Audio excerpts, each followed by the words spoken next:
Gettysburg Museum of History Studios. You're listening to Addressing Gettysburg.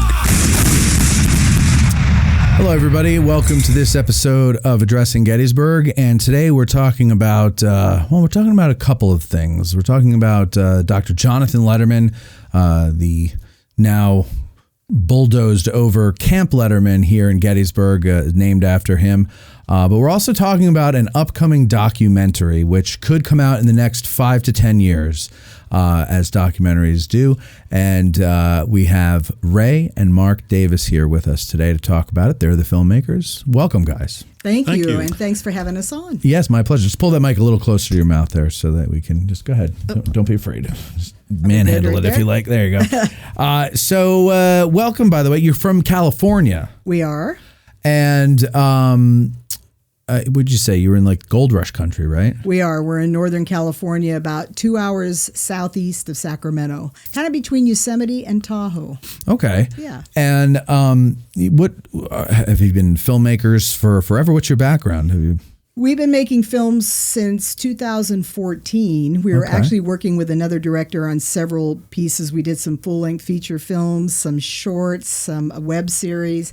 And then back in actually still about that time, we had the idea to do this documentary on Letterman. It actually goes back even before that, but to actually get to the point where we were going to do the documentary was around 2014-15.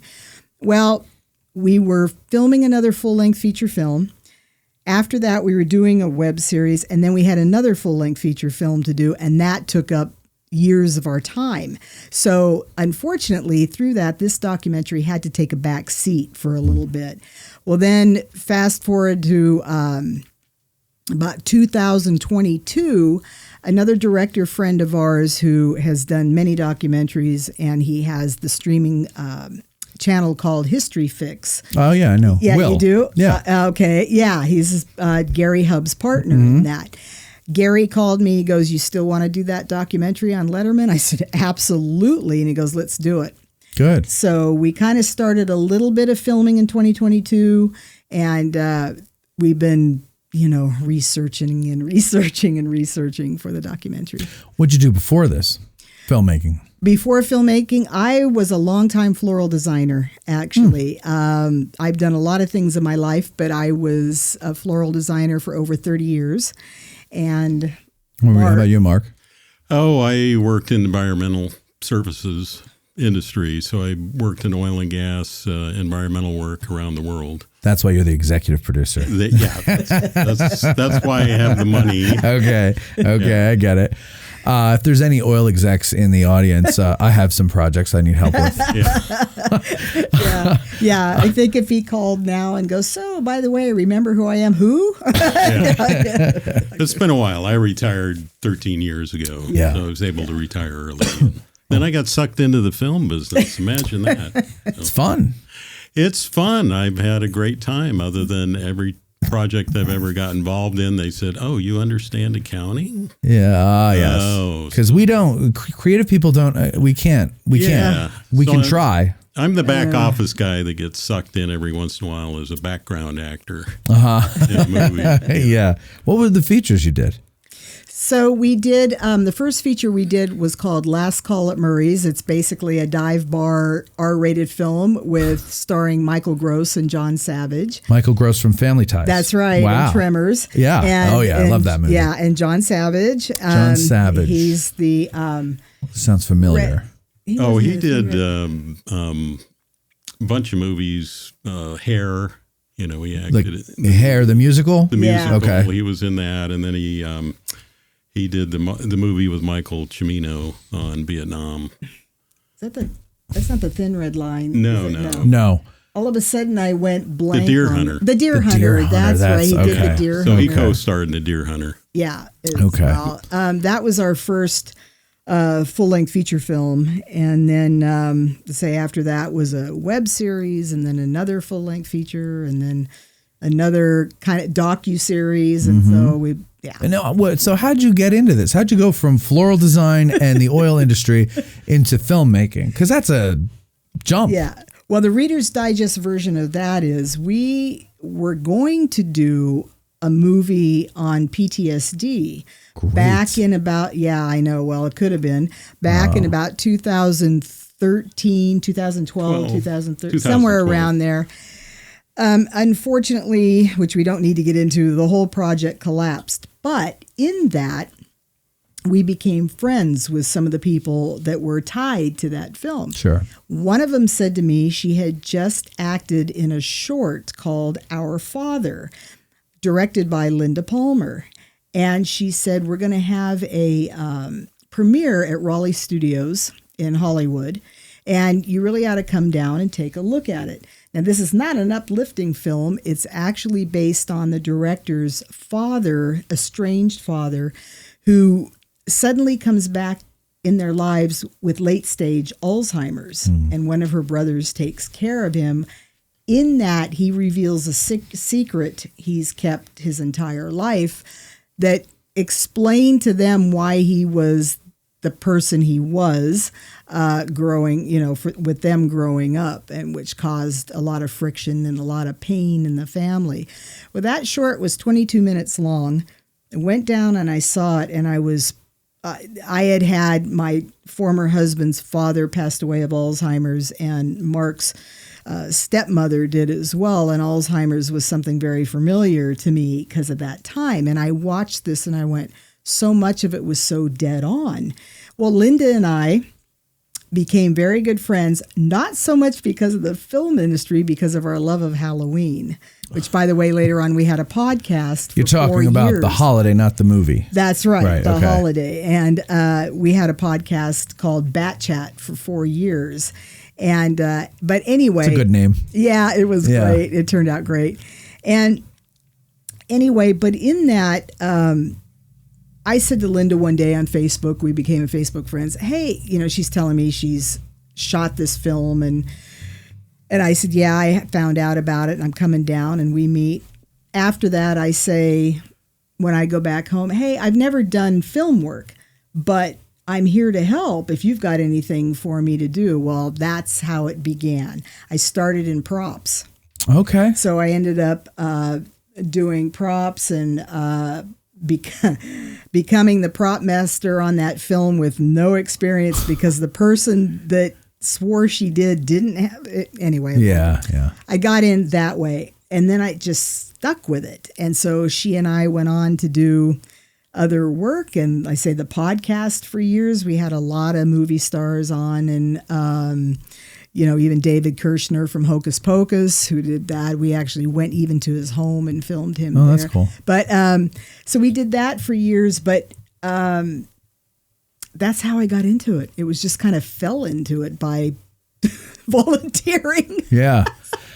I mean, that's how it works sometimes. And, and then especially if it's somebody and then if they like working with you, then you'll continue to work. Exactly. Yeah. Everybody that shows up on a film set with an attitude has just doomed themselves. We found that out, and we never worked with a few people again for that exact reason. And that's why when Mark and I always talk about filmmakers, and you start seeing the same people over and over in the films, there's a reason for that. Yep. Right? Yep. Yeah, one of the people on the PTS movie that failed to go ahead was our director on this documentary. Yes. Gary Hubb. That's where we met. Okay. Yeah. Okay. And the PTSD thing, we did a show about that. And we had, let's see, I think we had three or four licensed battlefield guides on. One of them is a retired Marine colonel who was at, I want to say Fallujah. And he's got a touch of it, and he knows a lot of guys that do. And two others were medical professionals. I believe you spoke with one of them, Fran Fiak. Yes. Yes, I did. And so they talked about it from like a more of a medical community point of view and everything. And it actually inspired Chris Gwynn over at the park to do a panel with those same guys on PTSD and the Civil War. And it's something that, because I have a lot of friends who are veterans of our current wars, and they've all got it in some way or another. And they're very open about it, and I've had a lot of conversations with them about it and stuff. And it I don't know why it fascinates me, but it's heartbreaking, is what it is. It really is. And so I've been very interested in it. And so maybe the reason why the PTSD film didn't work for you is because you weren't supposed to do it with those people. You're supposed to do it with me. You had to meet me first. And maybe that's what you can work on next. Well, I'll tell you, it is something that actually does need to be made. And we were sorry that it didn't, but it turned out the person who wrote it and was going to do it just, it became a bad thing. Yeah. And we just all had to back out. There was one that I think it was on HBO, I want to say, about PTSD, and it starts in the Civil War, and I believe it is with the story of Angelo Crapsey, who was here on Culp's Hill, and he went home. Now, there's a book about him, too. I think it's called Pathway to Hell. And it's interesting because I think it was the author was a psychiatrist or a psychologist or something, and he studied his letters and researched his story and everything. And his letters, as the war is ramping up, are pro-union, get those dirty rebs, gung ho and everything like that.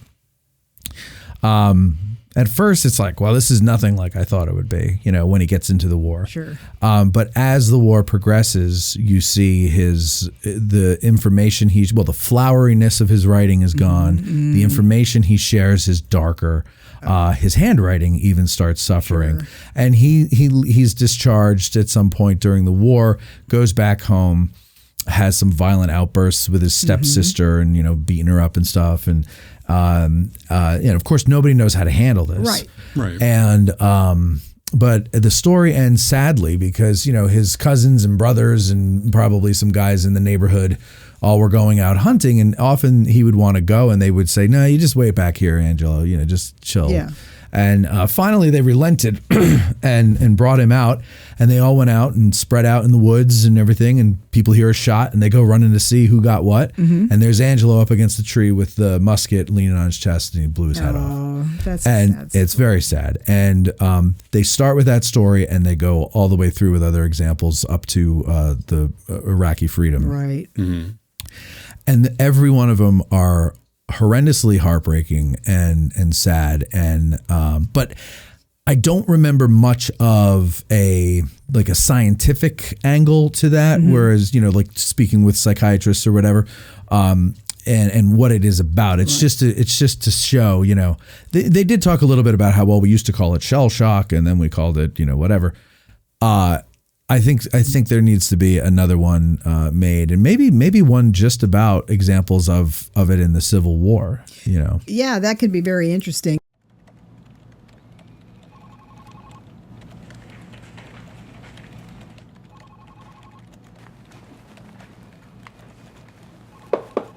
Hey, buddy. What's got you so down? Hey, Court. I'm looking for a gift, but I just don't know what to get my Gettys nerd friends and family. It sounds like we need to have a talk. Come on. You love this place, don't you? You bet I do. It's my favorite place in the world. Well, you see, at Addressing Gettysburg, it's our mission to keep these stories alive. How do we do that? I'm glad you asked, sport. You see, Gettysburg is the gateway to the most brutal and crucial time in American history, so we interview experts, and our listeners learn with us. That sounds amazing. It is! Mike, are you f***ing serious? What? It's for the commercial. What benefits do patrons get? You mean besides up to 4 premium episodes per month and Matt being the bee's knees as host? How about early access to special episodes, behind-the-scenes insights, and discounts for ticketed events? Whoa! None of the other history channels I follow do that for their listeners. That's because Addressing Gettysburg doesn't take its listeners for granted and really cares about us learning American history. I should gift my Gettys nerd friends and family an Addressing Gettysburg Patreon membership. You see, the answer was right under your nose the entire time. Make Addressing Gettysburg's Patreon a gift for the Gettys nerd in your family this holiday season. Addressing Gettysburg wants you to learn about the Civil War with us, and we need your support. We'll run this ad until it gets annoying, and then we'll run it until you become a patron at patreon.com/addressinggettysburg or by scanning the QR code on your screen. Happy holidays. The hell are we staring at? No idea. In the Civil War, they were starting to understand there was a connection between heart ailments and their mindset, but they didn't have the science to really back that up or really connect it. Yeah. They did nickname it soldier's heart. Right. And the problem was it was like the perfect storm between men that had PTSD and even family members through all of this, drug abuse. This is the first time we're really going to have widespread drug addiction, whether they got hooked on it because of maybe amputations or wounds where they were given that, pretty freely. And of course, laudanum, everybody was drinking laudanum. And you could get it at the corner apothecary yeah, too. Women today. used it all the time. Yeah. And it's terrible. And the asylums were full of men who had PTSD because we always talk about, it was kind of like dad came home, but he's not the same person. We don't know what, like you said, what to do with them. Right. So they either cast them out in the street or put them in asylums, never to be seen again. Yeah, it's so horrible. It really is so sad because we're lucky today that people want to try to understand this stuff, and so they explore. But it seems like most of human history, people were just kind of discarded. You know, we need you for the war, and the war has totally ruined you, and you're, I don't mean this in a bad way, but essentially useless to society because of the mental damage that's been done to you, and there's nothing for you but the street. And it's terrible. Everybody says, "Oh, it's a man's world." The world hates men. We're expendable, and it's a woman's world. It's always been a woman's world. You are the weaker sex. Yeah, we are. There it is. Yeah. So let's not talk about such depressing things anymore as men being. Now we can talk about amputations. Let's talk about something fun. But Letterman. Yes. Neither of you have medical backgrounds. No. Right. So how were you first introduced to Jonathan Letterman? Well, we actually met in a reenacting group. Oh, really? Yeah, doing medical in California. Oh, interesting. And it was it's one of the larger Civil War reenacting groups in the country, because we're isolated really in California from the Civil War. Yeah. It was both Union and Confederate groups that got together. So we had 1,500 members. So this is, When was this? 1990. Okay. 91. Makes sense. Yeah. So it's kind of the peak of that. Yeah. And, I was doing medical. And Rae came in, so we actually met in that medical unit doing reenactments. So you were doing medical living history. But you had no background in that. You just were interested in it? Or? Yeah, well, I mean, family, right? Both of our families go back through the Civil War. Okay. My relatives, and I'm still doing some research, but I have a great uncle that was in Union Artillery and went on to become the assistant superintendent at Arlington. Wow. National Cemetery. So in our family, it's that lineage, because our family goes back before the Revolutionary War. Right. Okay. So you guys are OGs. Yeah. Yeah. And, the same with Rae's family. I mean, one of her relatives was injured, broke his back in the wilderness.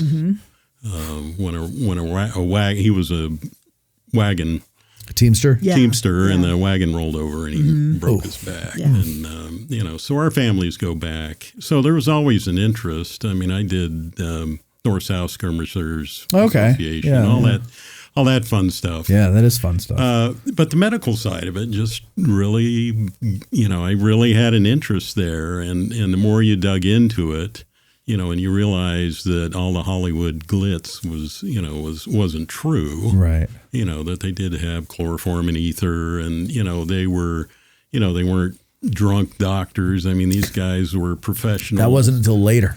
Yeah. That was when the PTSD. Once the war ended, and they were like, "What the hell just happened to me?" Yeah, but give me that whiskey. You think about those surgeons, right? These guys were, by Gettysburg, they're operating at the division level. Yeah. Right. Yeah. So, these guys, there's 3 or 4 operators is what they called them. They were the surgeons. These guys were all in those positions because they were qualified, surgeons. They weren't just by rank or seniority or whatever. These guys were very good, but they're operating, after a battle, during and after. So these guys are working, 14, 16 hours straight, patient to patient to patient to patient. So, have a drink? Sure. Damn right. Yeah, I got to keep going. I need to decompress. Yeah. Right. So, yeah, we got into medical and we just kept researching, and then this guy Letterman pops up, and we're in Northern California, and there's Letterman Hospital at the Presidio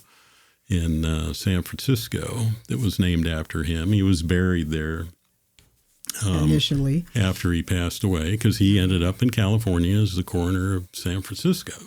He was also interesting. He was also the Surgeon General for the state of California. Okay. So there's a whole another life to this guy after the Civil War. Unfortunately, he dies at 47. It's my age. Yeah. Yeah, he was gone by then. So let's move on. Oh, we're back to weak men. Weak men. So, right, here we go. Yeah. I'm the weakest of them all. Yeah, so we just kept studying Letterman and really figuring out who this guy was. And then, you watch the Ken Burns series and they don't even mention the guy. Yeah. I know. And so we're going, wait a minute.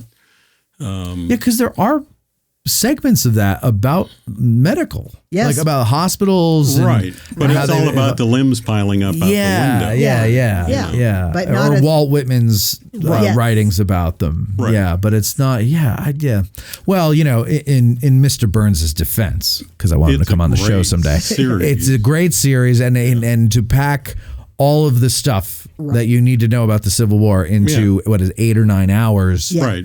Exactly. He did a good enough job. Oh, it's a brilliant But he did, series. his baseball version, he did do a 10th inning.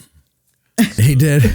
So there's an opportunity for him to correct this. Yes, that's true. We're going to correct it. Yeah, there you go. Oh, there you go. We're going to correct and that's good. Right. I think it's good. I think Letterman kind of deserves his own thing. Yes, he does. He definitely does. And, but before we move on to why, you mentioned how, Hollywood kind of misrepresented the medical, that they didn't have anything, or just popular history, I guess. It makes us think that they barely had any anesthetics anesthesia. Yes. Right. And that's just not true. And the other misconception I had was that, it wasn't a misconception because somebody put this in my head, but I just made assumptions. Is we didn't have antibiotics. Right.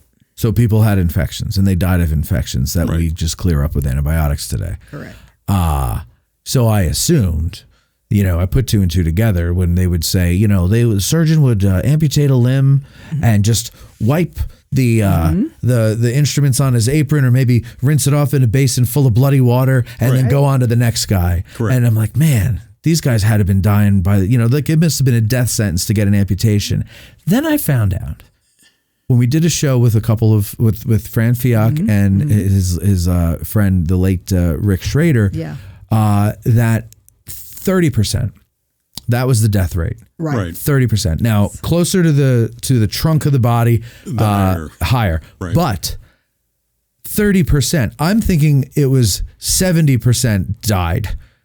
Oh. Right. Like going into that, and I was shocked to learn that. And then that was during COVID. And so all that stuff about distancing and all that masks and everything were going on, and I was like, I don't think we're this weak. I know the men were, but I don't think we as humans are this weak that we need all this stuff, right? Sure. And then I heard that, and I was like, you see, I'm right. The human body is way more resilient than we give it credit for. Right. We're too comfortable now with antibiotics and all this stuff, right? But these guys survived. Yeah. Yeah. I mean, the whole idea of this is aseptic surgery, right? Yeah. Not antiseptic surgery. So we're roughly 5 years before Lister in England comes up with the concept of germs. So the army and mouthwash. Yeah, and mouthwash. So and stronger men. But the medical department, Union Medical Department, bought its first microscope in 1863. So they had one microscope during the Civil War. Oh, that's interesting. And they had, I don't know, they had like 20 thermometers or something. So, the unfortunate part for the Civil War is it's 5 years before antiseptic surgery. If only we had argued a little longer. Yeah, a little bit longer. In germ theory, with Koch and those guys in Europe really is 1875, 1880. So, we're right at that change from, the ill humors causing an illness to actually scientific understanding. But these guys, mechanically, if you talk to an orthopedic surgeon today, there's no difference in an amputation. Right. At all. Actually, Rick Schrader was an orthopedic surgeon. Yeah. And he was saying that, except that they have a power saw now. Yeah. Yes. It has a little button. Yeah. Which is probably better for everybody that they could just quickly get through it. Yeah. As opposed to hacking away. Yeah, and modern patients just really have an aversion to biting on bullets. That's the other myth, right? That is a big myth. Bite the bullet. Yeah. I mean, I guess it comes from somewhere. Hollywood. You think? Yeah. Well, there's some discussion about, even during the Civil War, because, when you're using an anesthesia, you're not knocking them completely out, right?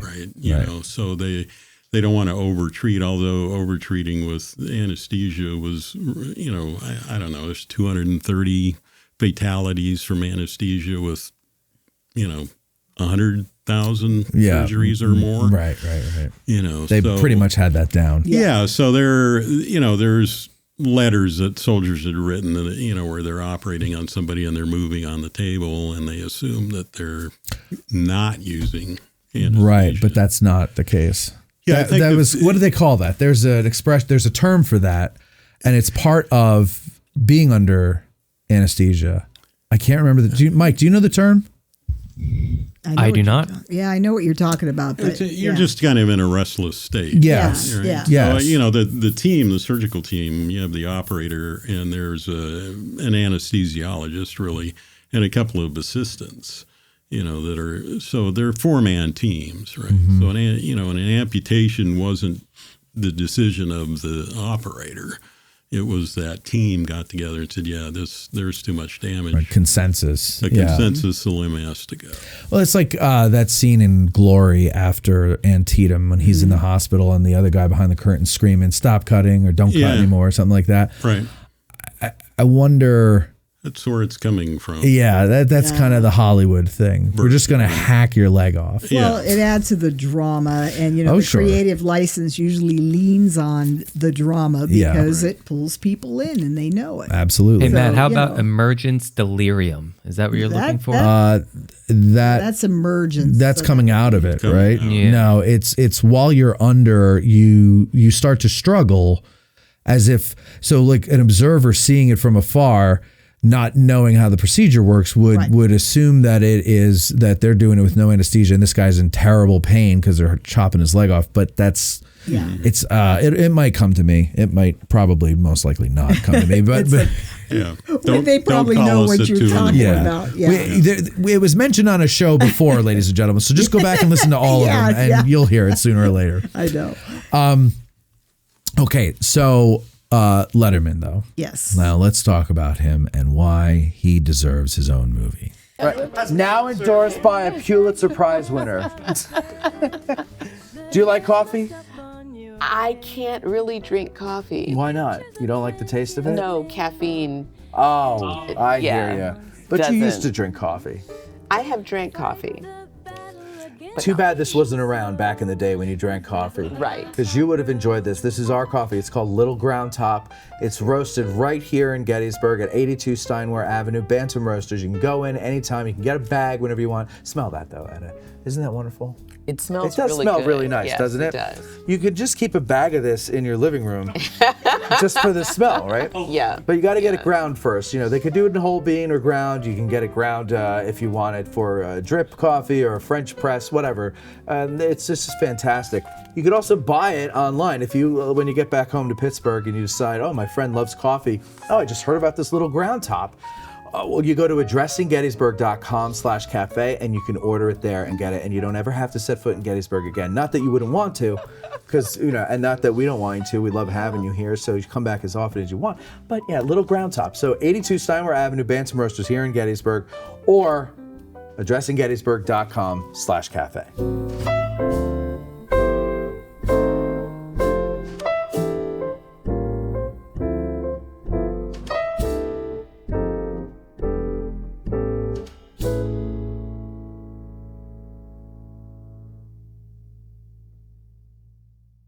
Okay, well, just what we just said about anything that's come out before, a documentary, a docuseries, a movie about the Civil War, has not really recognized him.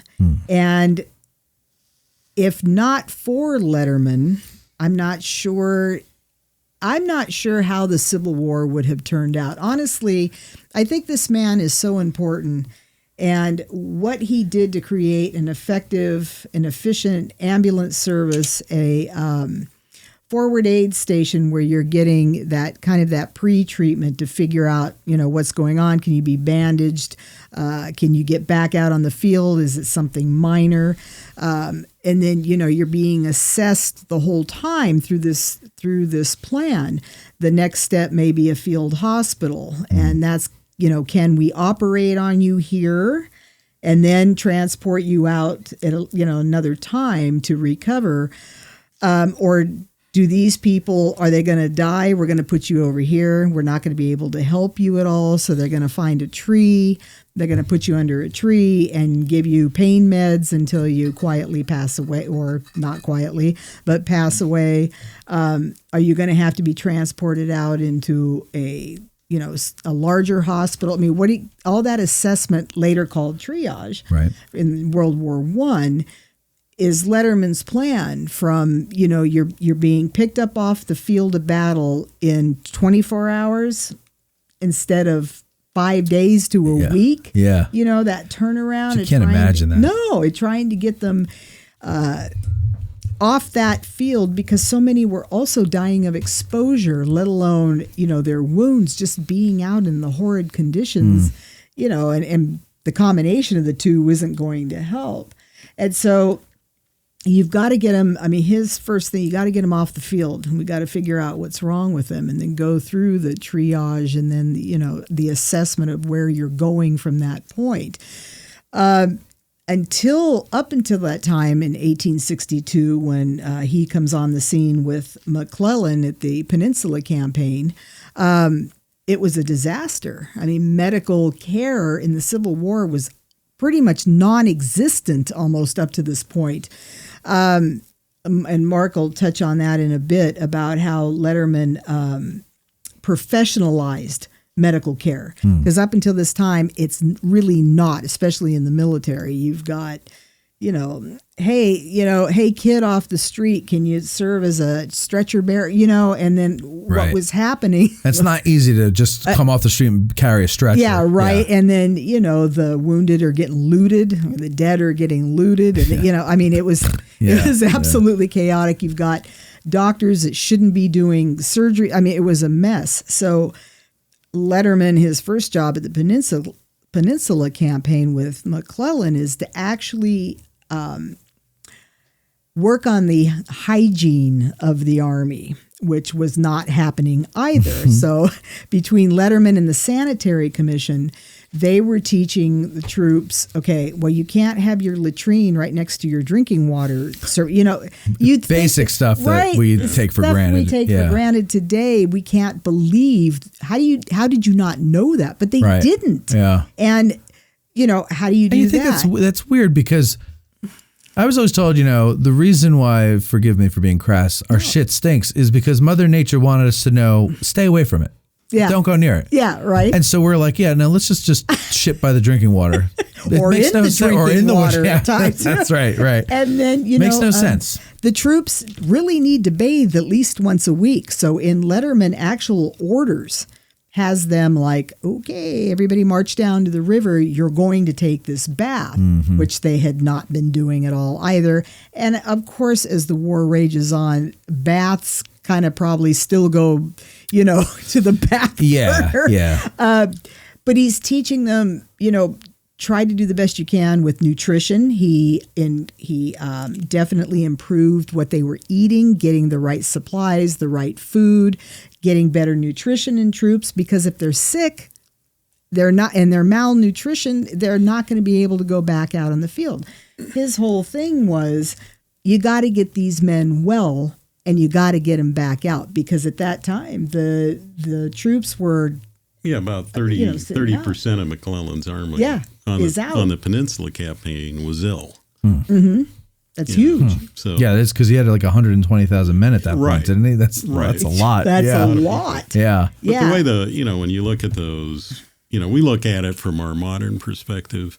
When you think about these regiments that were formed, these are all state regiments, right? Mm-hmm. So you had troops as far west as Indiana, Wisconsin, which were called the Westerners, the Western troops. These were all farm kids, right? Right. So you take all these farm kids, you put them into a 1,000-man regiment, and you ship them east, and they're in these massive armies, 120,000 guys.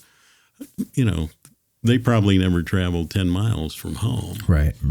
So they're not used to, having to deal with large, amounts of sanitary conditions and water sources. And, you get any kind of typhoid fever or any kind of disease or infection, it just goes woof, because those kids have not been exposed to any of that. Isn't that kind of the reverse today, where city people are the ones with the weaker constitutions and the country folk have a little better constitution? Isn't that?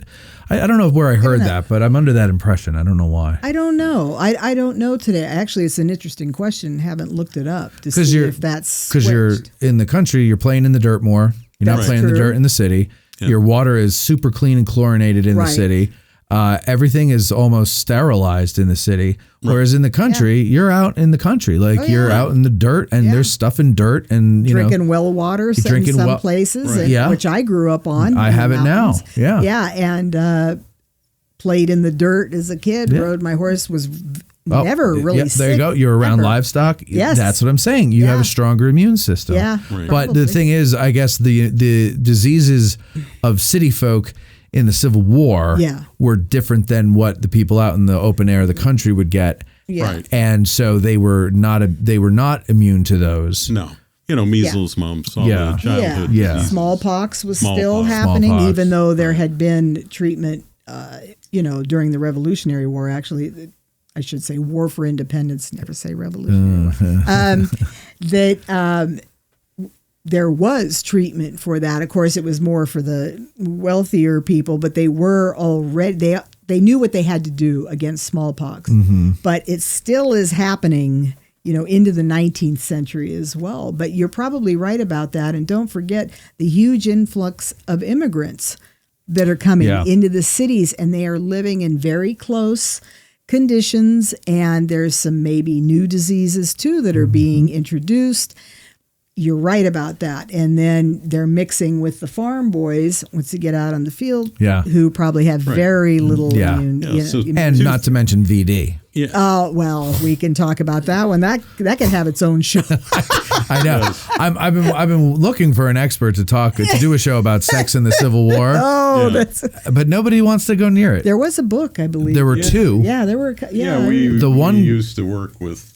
The one guy discredited himself by forging something in the National Archives, I think it was, a few years ago. So but the other one didn't go well. No.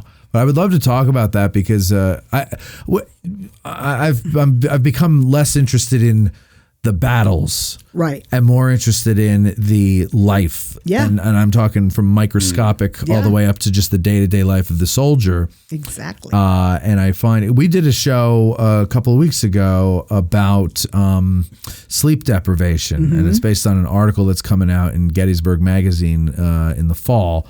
And it's Craig Miller is the guy's name. He's a vascular surgeon, and he just got interested in this subject, and so he did his research and wrote the article. And when you get that, when you put all these little pieces together, right? Sleep deprivation is not really a little piece, but still, all these little pieces together, and you get a bigger picture that makes it easier to understand certain decisions and behaviors. Absolutely. And to me, I don't know why it never occurred to me, but being tired is probably the greatest motivator for everything these guys do, good or bad. Yeah. You go and do something heroic because you got that little shot of adrenaline in the middle of the battle, even though you're exhausted and your brain's not thinking right. And you go and do something crazy that you would never do again if you had rest or you wouldn't have done in the first place. I think you're right. Well, good example. You see what Letterman looked like by the time he left? No, I'm looking at a picture of him now. Okay. He's got some wonderful bags under his eyes. So you think a little sleep deprivation was going on there? I mean, the man looked like he hadn't slept for 2 years. He probably didn't. And he was only 19 in this photo. That's the thing people don't understand. Yeah, but he is young. I mean, he's only in his late 30s at this point in life. He does not. He looks like he's my age. Yeah, or much older. I mean, he's got bags. Yeah, you're doing good. Yeah. I moisturize. He's got General Mead bags under his. Yeah, no, he really does. He really does.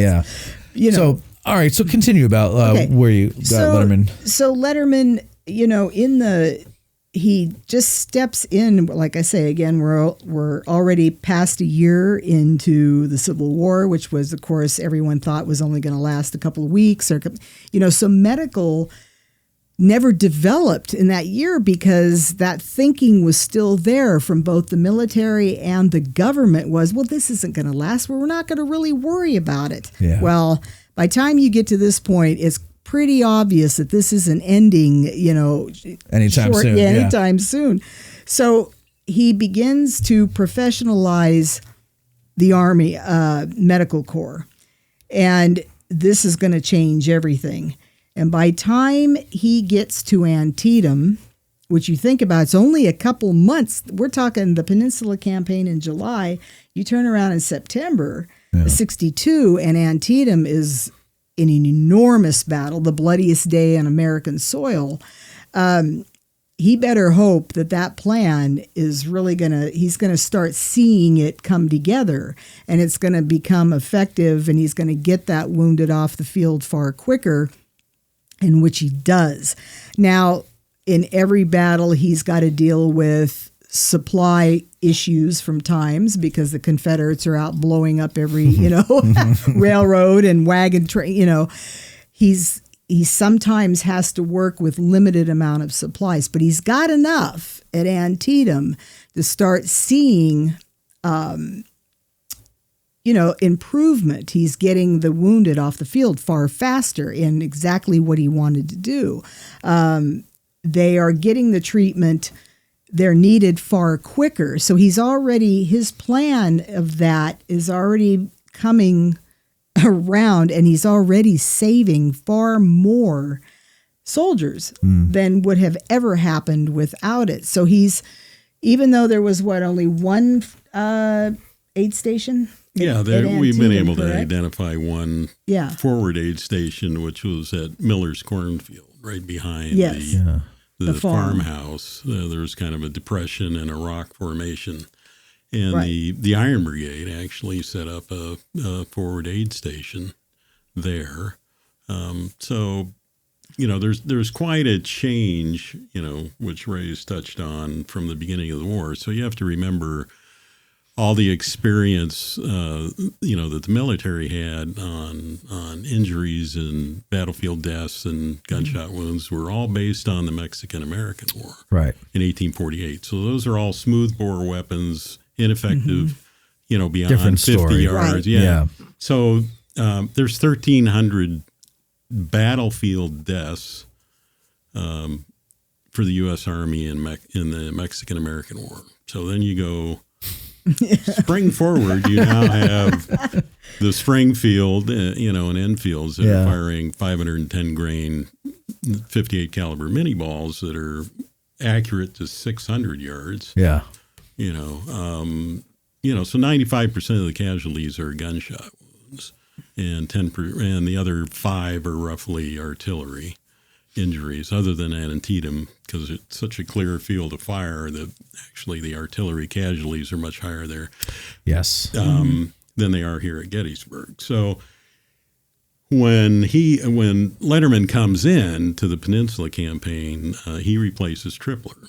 And, Tripler had written a book, which we have an original copy of Tripler's surgical manual that he wrote right at the beginning of the Civil War, which is like completely out in left field because they have no idea what's coming, right? No, it was mainly kind of just how to treat illnesses of soldiers. Because he could have never fathomed how this was going to turn out, right? When Letterman shows up there, all of the regiments are organized, the medical units from the states. So the governor of the state says, okay, here's a regiment. Here are the surgeons I'm assigning you to that regiment, whether they had any experience or not. But every regiment operated as an independent medical unit on the peninsula. Mm-hmm. So for the first year of the war, they were all operating independently. So if you were in an Illinois unit and a Pennsylvania unit was next to you and they were engaged and you weren't, you didn't help them. Wow. At all. Really? No, they wouldn't take their wounded in. They wouldn't expend their supplies. So okay. A good point of Letterman's plan by Antietam is that he's organized them by brigade, right? So you'll have 3 or 4 regiments, maybe 5 regiments that form a brigade on the Union side. So they were operating as a brigade hospital. By Gettysburg, he's bumped that to the division level. So you have 3 or 4 brigades and all of those subsequent regiments operating as a single hospital unit. So when you go to, which we were filming this morning out at the Spangler Farm, with the 11th Corps, that was the 2nd Division hospital for the 11th Corps.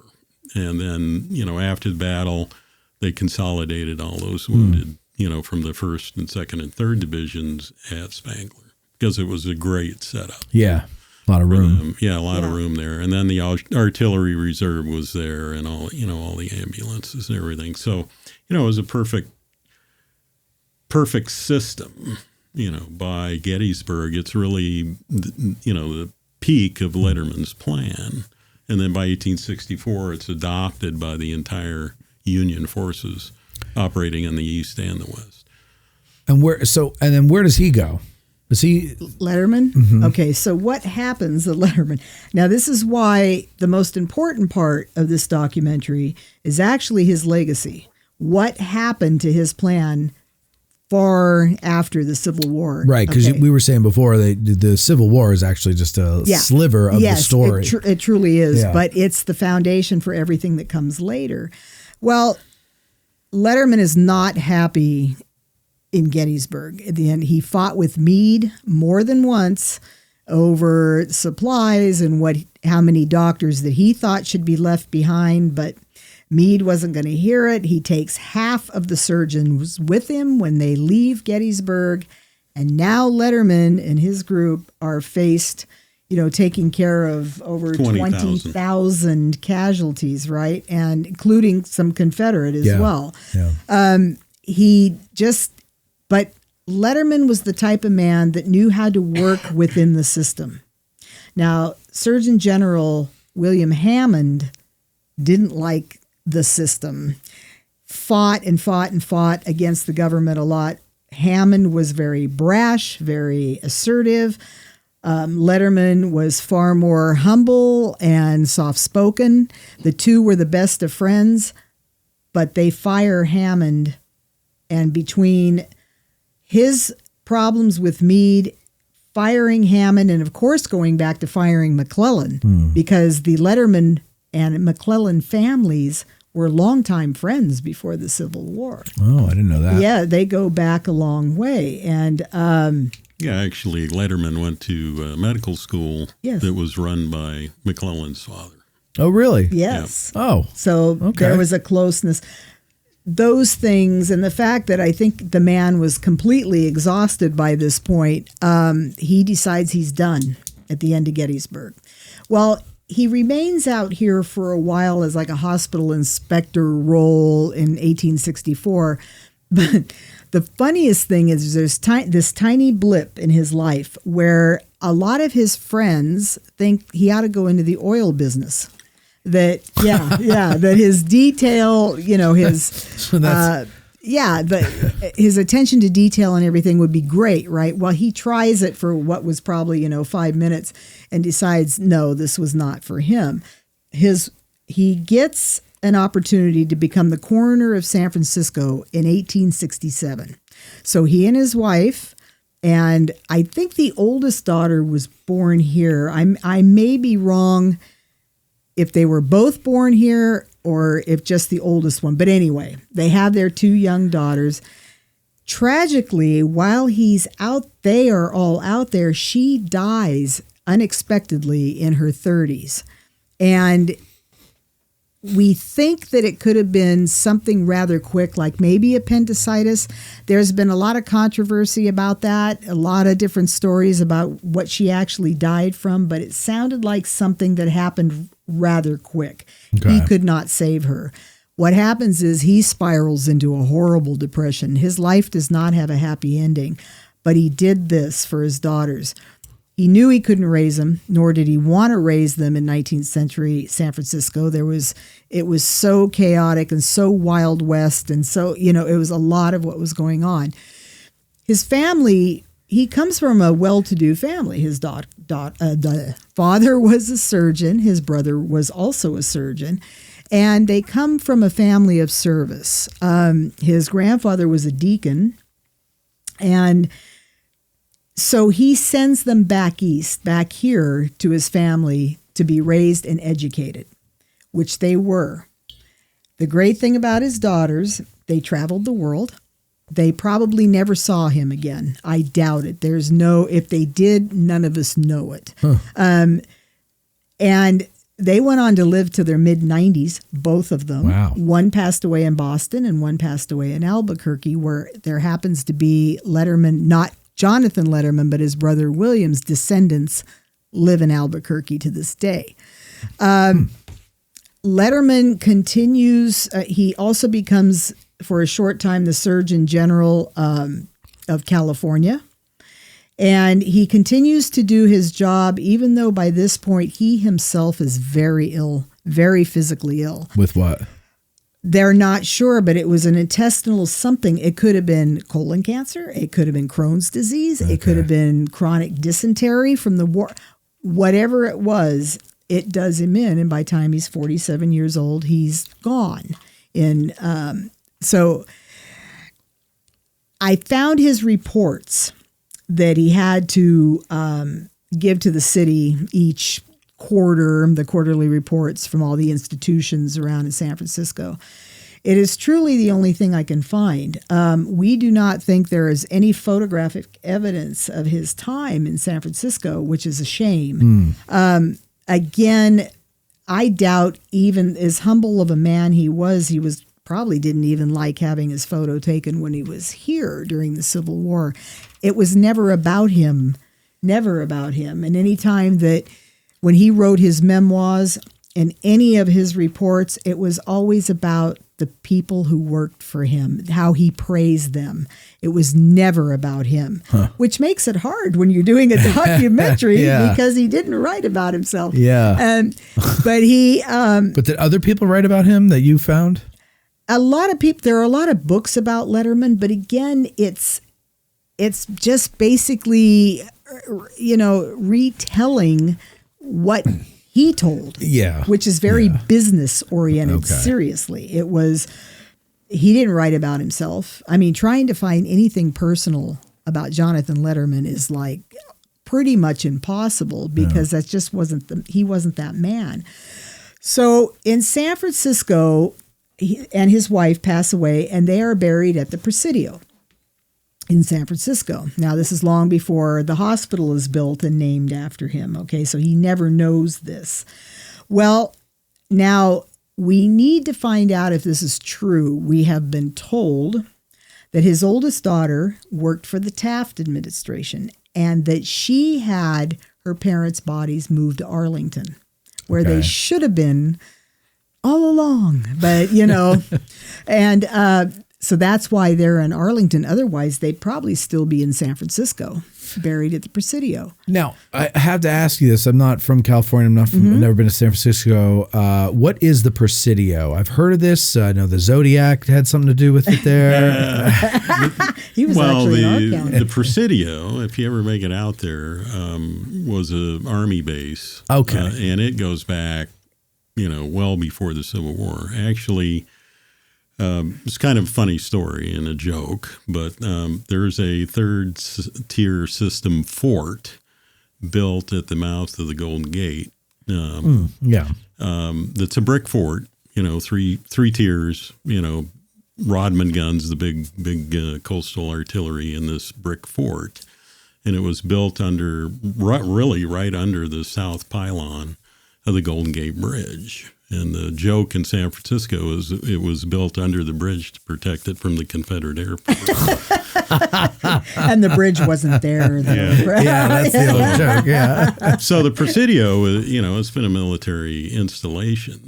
It's beautiful. And it's beautiful. And they, right around 1910, they named the hospital after Letterman. And then in I think in the 50s they built a big complex, multi-story hospital and named that after Letterman. They closed the Presidio as a military base in 1994. Yeah. And then the hospital was torn down. So the National Park Service runs that. It runs Presidio today, but it was run as a zero cost to the federal government. So the Park Service had to bring in people and businesses to occupy the buildings. So they tore down the hospital and they put in this ridiculous complex, which is actually not ridiculous. I'm joking. Well, it's the Letterman Center for the Digital Arts, and it's Lucasfilm. Oh, so yeah. Industrial Light and Magic and Lucasfilm are all based in this building, and they named it after. Oh, that's neat. So if you go there, you see the name, and there's a statue of Yoda. There is not a Jonathan statue. Letterman. Right next to Jonathan Letterman or no Jonathan Letterman? Well, no Jonathan, just the name. I'm sure we can say with all honesty that 10 out of 10 people that see the name Letterman's thinking, how did David Letterman get, Right. Yeah, and as much as I admire Jonathan Letterman, there's been times where I've slipped and referred to him as David. We all have. Yeah. We've all done it if you're Yeah. talking quickly. So of course, he's long gone when that hospital that now is going to serve for many years, the hospital for incoming wounded from the Pacific Theater in wars 1, 2, Korea, Vietnam, and even a little bit into probably the wars of the early.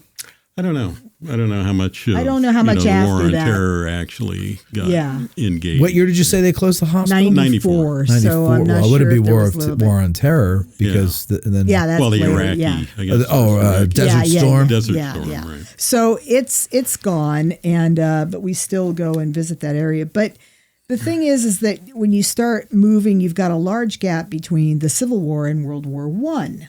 Okay, so there's no more studying medicine so much in that gap because again you have the Spanish-American War, which come on, didn't involve most of the country. So they're like holding ground. They're not really expanding their knowledge and technique. Doctors are learning more, and obviously now we're going to have antiseptic surgeries when we get to World War I. However, our medical corps does not know the Letterman plan, and actually the Europeans teach it back in World War I. So that's fascinating. So we got a lot. Didn't we? McClellan actually didn't he go to the Crimean War? Yes. And observe there, and didn't he bring some things back that benefited the medical corps? Yes. And then Letterman perfected it. Yes. And then we said, forget it. But the Europeans picked it up. Yes, they and did. since they are always at war, that's right. They kept getting practice. That's right. The Germans were already using it, calling it the American plan, which was funny when you think about it because Germans always talked in code, but yet this was flat out the American plan. So then you're moving through, and each time, obviously, wounded are now being picked up by mechanical means. You've got trucks that are going to be picking them up, and ambulance, very still crude ambulances that time, but still motorized now. And probably, now and then horse and wagon still in World War I. There's no doubt about that. Yeah. You're moving into World War II, where between World War I and World War II, you see a large advancement in medicine between those two wars. And they know the Letterman plan well in World War II. And there was a general, go ahead, Mark. Yeah, Paul Hawley. Interesting guy. I'd like to do a little more research on Hawley, but he was actually at the anniversary. He ran the medical department here at Gettysburg when they had the veterans from the Gettysburg. Oh, the reunion? Yeah. And then, 1938? Yeah. 38, the 75th? Yep. Yeah, so Hawley was brought in from Carlisle to set up a medical tent to deal with the aging veterans from the Battle of Gettysburg. And then he ended up as the Major General in charge of medical services in World War II on Eisenhower's staff in Europe. And he has a very famous quote in that, after World War II, he said, there wasn't a day during World War II that I didn't thank God for Jonathan Letterman. Yeah. And that he, if he was put in that situation, he doubt he would have come up with as good a plan as Letterman put together in the Civil War. It's amazing because it seems, again, because we've just taken it for granted now, but it seems so basic. Like you would think that anybody would have come up with this sooner. Right. It is very basic. That's the beauty of the plan. That it's actually very basic, that anyone can follow it. And of course they did. And when you're moving into Korea, now you're getting airlifted, right? Even though if you get picked up by a Bell helicopter in Korea, you're hanging under the skids. I mean, that's how they evacuate. I know. I mean, how many died from fright? Yeah, I know. From shit in their pants. Yeah, but when I was teaching about Letterman, when I'd gone back to school later in life, and it was at Sacramento State, and doing a project, and I did it on Letterman. And so to kind of connect with students, my age or a little bit younger, I used MASH as the pop culture reference. So if you look at Camp Letterman and you look at MASH, I mean, identical. You're kind of still that mobile Army surgical hospital kind of thing going on in Korea.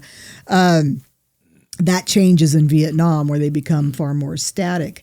But so now we're seeing his plan in action, but even faster, because they're pulling them in by air now and getting them back to the hospitals. And once again, going through the same plan of triage, or that wound assessment. What is it? Do we take care of it here? I mean, where do they go afterwards? It's that same plan, in action. You get on to Vietnam. Now you're getting into the large Huey helicopters that actually have medical personnel on the helicopter. The wounded's going inside the helicopter this time. And but again, if you watch like our friend who was a Vietnam nurse, who's allowing us to use a film that she personally took while she was in Vietnam, you're watching that plan full force come into action. She doesn't get them from the time they're picked up because she's not on that helicopter.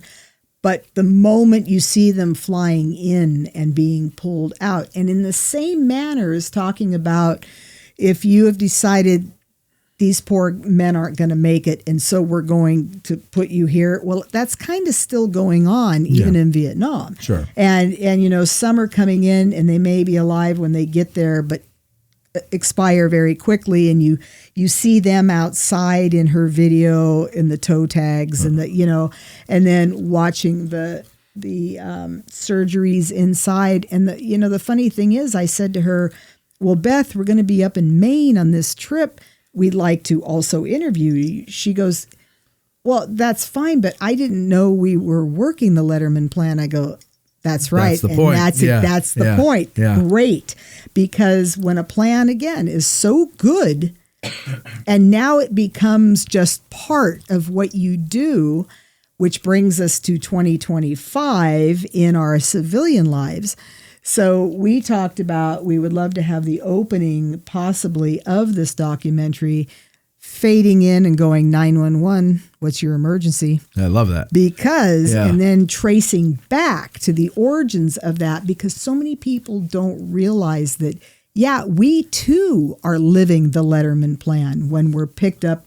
You're in a car accident and that ambulance picks you up and you get to the hospital and they got to triage you to figure out, well, what happened? What are your injuries?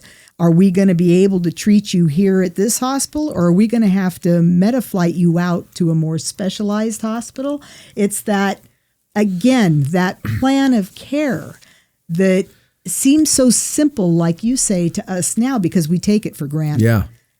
Can I give you an idea? Yeah. Okay. We love ideas. 911, what's your emergency? Yes. And it starts to fade out. And then you start, hold on. How does this go? I want to make sure I get this right. So you take the film. So you finish the film. Right. Okay. And now you take this. And obviously, well, not obviously, but I'm assuming that you're going to work linearly up to today, right? Is that how you're planning on doing it? No, we haven't decided. Well, let's say you do. Trace it. Okay, let's just say we do. If you go that way, okay. It's always 3 acts. Yeah. Yes. Well, but still.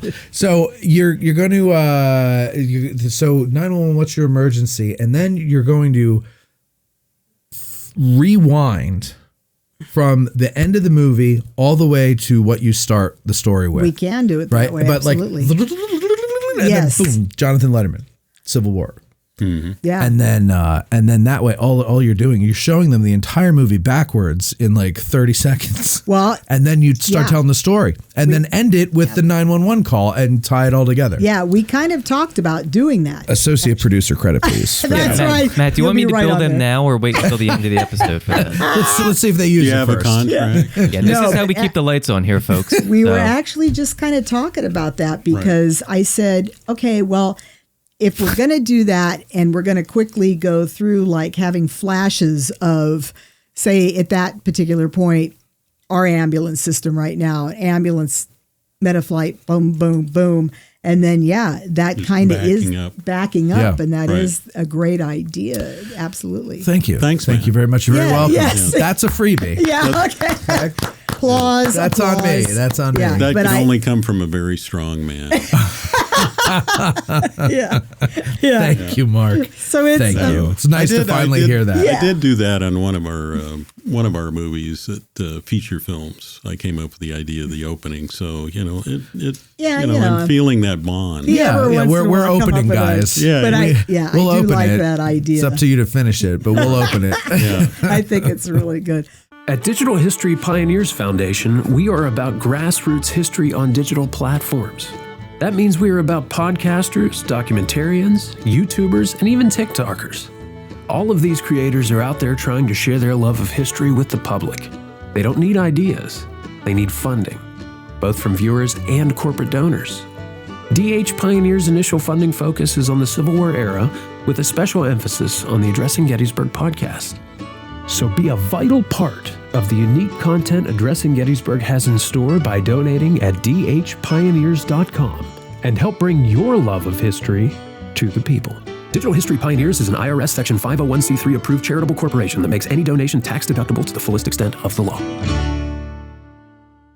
But I think, all in all, that Letterman has been forgotten. Yeah. And it upsets me when I do watch, and some that are just done like even short documentaries, and they're talking about Civil War medicine, and you're going, waiting, what, did this? Where's our boy John? Yeah, where do you think this just cropped up out of nowhere? I mean, and his contribution, though, like you said, that seems so basic, and it is to us today. Yeah. But it's so good, it's never had to be changed. Yeah. So why is he not getting this credit in his moment in the sun? Yesterday we had a great day because we were at Antietam, and we had permission from Uniformed Services University and DOD to go out and film the students from USU, which are second-year medical students that are in the military that are going to be coming on as the next generation of doctors. And the end interview that we were able to get was with the commander. It was a Navy commander who was the commandant of the medical school at USU. And he said, Jonathan Letterman saved millions of lives. Yeah. Continues to this day. To this day. Yeah. So, yeah, and going back to that, what I had started to say and didn't finish was if you start thinking about, well, the hundreds and thousands of casualties there was of the Civil War, how many more would there have been without him? Yeah. How many more deaths would we have had? How many more deaths might we have had? Yeah. No, it's I wonder that I think the saddest thing about and the powers that be in Gettysburg have done a great job over the years preserving things, and they continue to. The American Battlefield Trust does a great job buying up land and preserving it. And I remember when talk of the new development on Camp Letterman was going around, the guy who lived across the street from me at the time came knocking at my door, and he goes, "Hey, I wonder if you heard about what's going on at Camp Letterman." And I go, "Well, what?" And he's like, "Oh, they're going to put like apartments and a gas station and a Popeyes." And I'm like, "Ooh, Popeyes." And well, Letterman might have said the same thing. Oh, Popeyes? yeah, right. But he was all upset and everything, and he's like, you got to talk about this on your show. You got to tell, you got to get Gary Edelman at the trust to come in and buy it. And I said the trust, it's the American Battlefield Trust, not Hospital Trust. Yeah. Like they preserve battlefields, not the hospitals. They're not going to do that. But it's going to go away. And I said, listen, Steve, you know about this already, right? And he goes, yeah. And I go, then it's too late. Once the public knows, it's too late. Yeah, all the decisions are made in private so the public doesn't interfere. That's right. Once the public knows about it, it's set in stone. Yes, There's nothing you can do. That's right. So short of an act of terror, you're not going to do anything to stop that. And even that won't stop it. Yeah. So don't even just like you lost it. And I don't understand. And there have been many efforts over the last 160 years to preserve that land. But for whatever reason, They just didn't. And I wonder, and maybe they did, and I'm just not aware of it, but I wonder if maybe they focused more of the story of the importance of what Jonathan Letterman did and how we all benefit from it to this day, to whatever day it was. Yeah. If that might have won the public support more. Otherwise, it's just grass where they had a bunch of tents and guys convalesced. I know. I think everything that's successful is always in the selling of it, like the story you tell. And so I don't know why we did such a bad job with that, but it's disappointing. It's even like, I know they were just at Antietam. You have the whole thing that talks about Clara Barton back behind the Miller farm. Yes. Popperberry farm or wherever that is. Yeah. And not that I'm saying she absolutely deserves it and her story should be told, but it's almost hypocritical that we haven't done the same thing for Letterman. Well, you know why? It's because she's a woman and they're the stronger sex. That's true. We've already if only he was stronger. Yeah. If only she was a one-woman show. She was a force to be reckoned with. She was. But there are no monuments to Letterman, is there? No, none that I know of. Monuments. No. Is there even like a plaque or anything? Just Camp Letterman. Just Camp Letterman. I mean, okay, we named it after him. But he didn't like that, though, if I'm not mistaken, right? That they named it after him? That I don't know. Where did I hear that? Have you heard that, Mike? He may not have, because again, he was modest. He never wanted to be about him. But it's a tragedy. It's like Gettysburg has monuments every 5 feet. Yeah. And yet nothing. It's like, what's the matter with you people? And he's from Pennsylvania, for crying out loud. Cannonsburg. This is why I played the lottery. It is Western Pennsylvania. It's not real Pennsylvania. Yeah. It's almost Ohio. Right. This is why I keep winning the lottery, because I want to be able to, like, all these good ideas that just take such, I don't know, hoop jumping through. Yeah. I just want to have the money to. My dream is to buy a lot. There's a new miniature golf course down the road, and for years it sat empty, and I think it was going for like $600,000-$700,000, something like that. And I was like, man, I wish I had the money, because I would buy that, right? And because Letterman, people have wanted to see something to him. People have wanted to see something to the Teamsters, and to the black community. And I was like, well, wouldn't it be great if we had a piece of land where people can, there's a process, but, we can erect monuments that the Park Service won't do because they have a moratorium on new monuments. Yeah. And the Gettysburg Foundation is not interested in doing on any properties they own. And so wouldn't it be great if we can just get that property? And then, of course, somebody got it and turned it into miniature golf. I really thought it would have been great to have, some kind of memorial park there. You can do it. I mean, we did it. My reenacting organization was part of a bigger branch that did the Drummer Boy one. That's right across from Mr. G's. That was all privately done. Yeah, right. But you don't own the property. No. I'm just saying in general, it's possible. I want it all. But I want it all. So with the Park Service now building the path out to the Spangler Farm and assumably making that a new thing of giving access to the public, isn't there an opportunity at the Spangler Farm to tell the story of Jonathan Letterman and how the setup works? That's what we did today. Yeah. So we just need to make a monument and wheel it out there in the middle of the night. I have no idea how it got there. I don't know how that got there. Yeah. I'll tell you where the cameras are so you could avoid it. Right. Or over at Meade's headquarters. Suddenly, look, there's Letterman because he would have been there. Yeah. No, it's interesting that there's a great opportunity there for them. And, I don't know all the goings on behind the scenes. I hear about some of them and I don't think they get it. And I don't think they care. It's the same, but. Listen, people of Gettysburg, if you're listening to this, you're doing yourself and the world I don't know. You're not putting someone like Letterman out there for the public to learn. You're doing yourself a disservice. You're doing the world a disservice. This man needs a monument here. If anyone needs one, needs one here at Gettysburg and everywhere, Antietam and Fredericksburg. Don't blame us. So what about Antietam? Yeah, why don't we give them a hard time? And Antietam and Fredericksburg. Yeah. And much better than Pickett's miniature golf or Pickett's buffet that used to be here. Yeah. So what? Is there like a Jonathan Letterman Society or something like that? Can we start a Jonathan Letterman Society that would maybe raise money for something like this? Well, I'll tell you. I mean, and we use your movie to fundraise. Right. Yeah, I would definitely do that because this is not right. And people who are visiting these battlefields, Antietam, Gettysburg, Fredericksburg, why aren't you learning about Letterman? This is so incredibly important. Yeah. And, hey, Pennsylvania, he's your boy. Come on. You guys got like an enormous, monument out here in the middle of Gettysburg.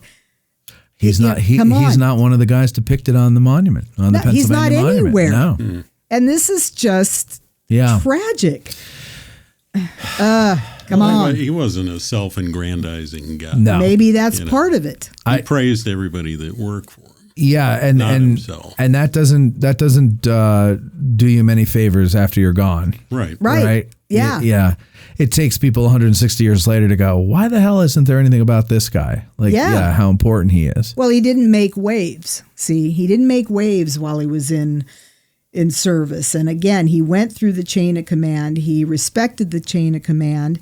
And maybe that didn't make him a legend. You know, maybe he needed to be more brash or what, but I don't know. Yeah, well, that goes with my theory that all Americans are really mariners at heart because we love to make waves.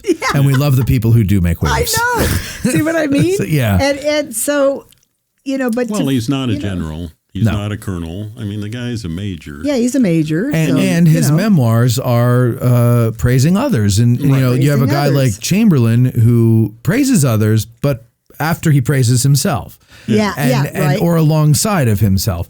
And Letterman doesn't seem to have done that. He did not. That's a big difference. So maybe that leaves him out of the conversation. But again, not anymore. You guys are doing the Lord's work with this, and I really hope you get it done quickly. I do too. We don't have that many years maybe not in front quickly, of us. but right. Like hurry up. What are you waiting for? But soon, get it done soon. We are. And we have a nonprofit now, and we kind of, one of the things we want to do with it is, kind of just, I say this term loosely. I don't really mean that anybody's doing anything wrong, but right the wrongs that we see in the prevailing history community. Right. And do things that are a little bit more with a 21st century mentality and sensibility, and something like this, something like Jonathan Letterman, so like some kind of memorial to him or something like that, I think would be great. And and there are places that would hold it, if we don't get our own property, Yeah. If my pipe dream never comes true, if I see it in your front yard next time we come out, I've got the space. I've got a side yard we could do. It'll fit there. We'll have just a little monument in the side yard. Little walkway up to it with a garden. Charge people to come. Yeah. That's a brilliant idea. I love the way you're thinking now. Now I could get a loan. He's like, we're going to charge people. No, but there are places that around here that I think we could approach with that idea. Yeah. I'll be right on it. If you're, that's what I'm saying. Get the film done. All right. And then we will peddle it around as a fundraiser for this. Okay. Absolutely. And speaking of that, we need a fundraiser for our film as well. Well, how do people do that? Well, we're going to be obviously reaching out for grants because films do cost a lot of money. Yes, and a lot of that money is in post. Yes. Okay. Post-production. So yes, a lot of post because you're dealing with the music and the editing and the sound and all of that. So that's where money is really needed. So we have teamed up with a nonprofit out in California. In fact, the county north of us in the foothills, and they are called Victory Village. And this is a nonprofit private veterans organization that has developed, I've watched this happen over the years, and Jason Munford and his wife started this, and he was wounded in the service as well and had broken his back and became disabled. And for a while, he was training dogs for soldiers with injuries and PTSD as well. Well, then they created this Victory Village, and what that is, it's transitional housing for veterans who some have been suffering from PTSD and not doing well in the workplace, maybe have lost their homes and maybe need new skills. So they started building these villages, and now I believe there's 5 of them out in our area. And this is doing everything from giving them transitional housing to food to teaching skills for new jobs. They're also getting hired as Victory Village veterans to do work for, in fact, the old Kmart. It needed to be gutted because I guess whoever owns that's planning to do something interior-wise. They hired the veterans from Victory Village. They're doing another job for a casino. And so they have been giving back to veterans. And when I talked to Jason a while ago, he was really on board. He said, yeah, we would like to be a part of that. And so they have become our nonprofit partner in this endeavor. And we're really excited to have them because we love what they're doing. They love what we're doing. And that's been real important. So we had to get that in place before we start reaching out for grants because they want to see there has to be a nonprofit attached to that. So that's our next thing now is because we've got to pull in the bigger money, but little money like our shirts that are on Custom Ink right now. So customink.com/Letterman Legacy. You can go on there right now until August 29th and order. There's 3 different kind of T-shirts and a sweatshirt. You can go on and order that. And on top of it, you can add a little more donation as well, which we would really appreciate. So we've got that going. But yeah, money is going to be key. Money is always key to be able to do something like this. And this is too important of a project. How many years have you been working on this? We started doing little bits and pieces in 2022. At the Civil War Medical Museum in Frederick. Yeah. Filming Letterman's desk, the tea sets in there. We started our research there and pulling up a lot of different things that we can insert into the film. But we were held up for a while because of the other film work we were doing. I say we kind of had to put this on the back burner for a bit. And then when Gary said, and Gary was being a project manager in a bunch of different film projects. So everybody was doing something else, and now we've come back together to be able to do this. Good. But it's, it's difficult. Raising money for film is hard. So we're going to be, doing as much as we can to try to raise money for this. We're just starting out. Like this trip at Antietam with USU and here at Gettysburg and then up to Maine, we're just, this part we can manage, financially, but, like Ray said, the big part of the money comes in the back. It's involving other people. Right. Is where the big money is. Yeah. There's a lot of things I'm willing to do on my own. Right. For free. Yeah. In the hopes that it'll pay off in the end. Yes. But when you involve other people and their skills, you have to pay them. I mean, we have some great, one of our technical advisors, George Wunderlich, he used to be the director at the Civil War Medical Museum in Frederick, and now he's the director of the Army Medical Museum at Fort Sam Houston. Okay. And he's a great asset for us to patch into and get some connections and guidance and so forth. So, we have a good core team going, at this point in the project. So now we're to that point where we need some cash. Yes, lots of cash. Yes.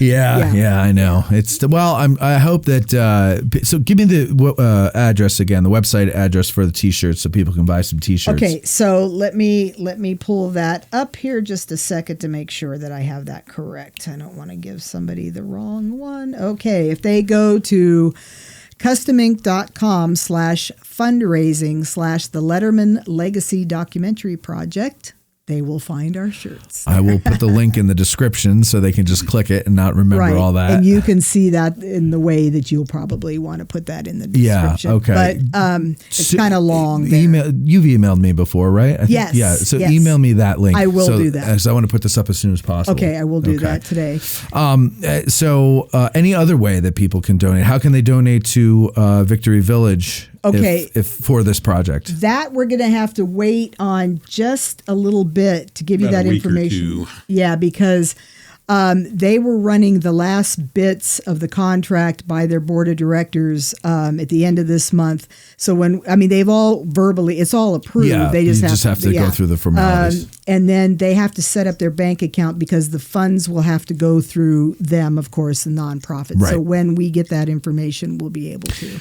Okay, so in the meantime, if you're watching this, what is today's date? After August 23rd. Yes. Or a week from August 23rd, and you want to donate maybe something large to Victory Village for this project, Google Victory Village and find out how to do it. Yeah, and contact them and tell them you want to donate to this project, because I think it'll be great. Do you have any like sizzle reels or any trailers or anything you've made yet? We will probably do one pretty soon, especially now that we've done the filming in Antietam and here. But I will tell you, before we can do that, USU has to approve what we have filmed them. They have to see it first. The DOD. The DOD wants to see that. Yeah, right? Make sure that nobody has said anything. Right. Of course. It won't take long to do that. But we will. So you think. Yeah, so we think. But even without that, we have enough that Gary was planning on probably putting something together pretty soon so we can get a teaser trailer or a sizzle reel out there as soon as we can. And but right now, if you go and you do get one of our shirts, it's great because you're a walking billboard. Yeah. Because our Facebook page is on the back, our information's back there as well, and it's just a great way to advertise what we're doing and have people ask, well, what's that about? What is your Facebook page? Their Facebook page is the Letterman Legacy. Facebook.com/Letterman Legacy. Is it Letterman Legacy or the Letterman Legacy? No, I believe we have Letterman Legacy, but I'm going to check that just in case because I have so many pages. Yeah, it's Letterman Legacy, not the. Okay. So, but it is the for the shirt. I just. Well, it doesn't matter. Just click the link in the description. I'm going to send. Yeah, I'm going to send it to you, so you'll have that. the facebook.com. Oh, I'm sorry. See, I led you down the wrong path again. Damn it. Facebook.com/Surgeon Letterman. That's our Surgeon Letterman. Surgeon Letterman. Okay. Facebook.com/Surgeon Letterman is our Facebook page. So you can follow us there and what's going on. I try to post every day something of what we're doing. So, yes. Okay. Yeah. Good luck with Thank this. you. If there's anything you think I can do to help you, please let me know. Oh, thank you. Even if you need me to go grab some video or something or whatever, just let me know what you need. Okay. And if I come across anybody that I think would be good for you to talk to, I'll put them in touch with you. Terrific. Yeah, this is great. I hope it. I'm fully behind it. I hope it works. Yeah, it's gonna work It one will way or work. the. It's not a we're I hope it gonna works do it. soon. Yeah. Yes. I hope you get it out While soon. we're still alive. Yeah, that would be very nice. That would be great. Well, we really appreciate you having us on, and my pleasure. And I hope that more people learn about Letterman and why he's so important and why he should be remembered. Yeah, absolutely. Yeah, good. So, yeah. Well, okay. Rae, Matt. Mark, thank you. Mike, thank you for your help in the back. And thank all of you watching. Support this project if you can. And while you're at it, go to patreon.com/addressing Gettysburg and support us too. Yes. Have a good one. Bye. Thanks, guys. Thank you. That was Very well. terrific. A lot of fun. We really appreciate it.